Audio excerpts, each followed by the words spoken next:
यो धादिङ जिल्ला गङ्गा जमुना गाउँपालिका वडा नम्बर 4 मा रहेको प्राथमिक विद्यालय हो।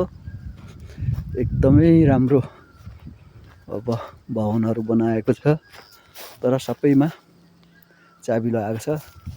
विद्यार्थीको सङ्ख्या यहाँ कति भन्नुहुन्छ, कति होला नि त यो प्राथमिकमा भन्ने तपाईहरु सोच्नुहुन्छ भने अहिले जम्मा एकजना विद्यार्थी यो विद्यालयमा अध्ययन गरिरहेका छन् भन्ने जानकारी पाएँ मैले।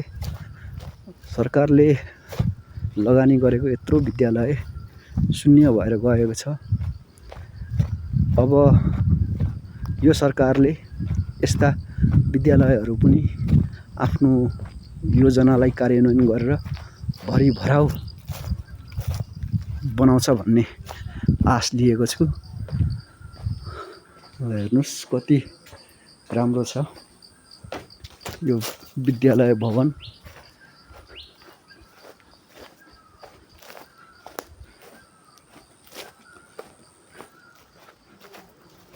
ल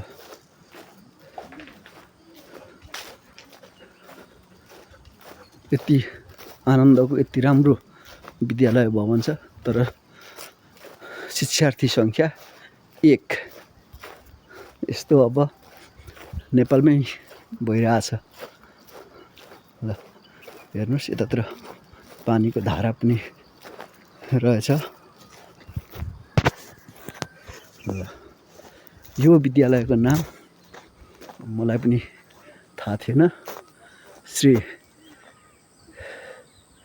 सालमेटार आधारभूत विद्यालय गङ्गा जमुना गाउँपालिका 4 साल्दुम धादिङ। स्थापना 2042 सालमा भएको रहेछ।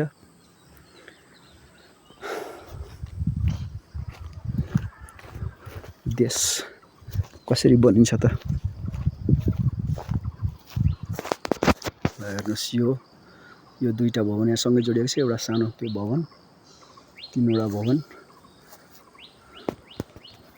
र यो सायद यो माथिको पनि भवन हुनुपर्छ। कति राम्रो छ यो भरिएको, हेर्न मन छ।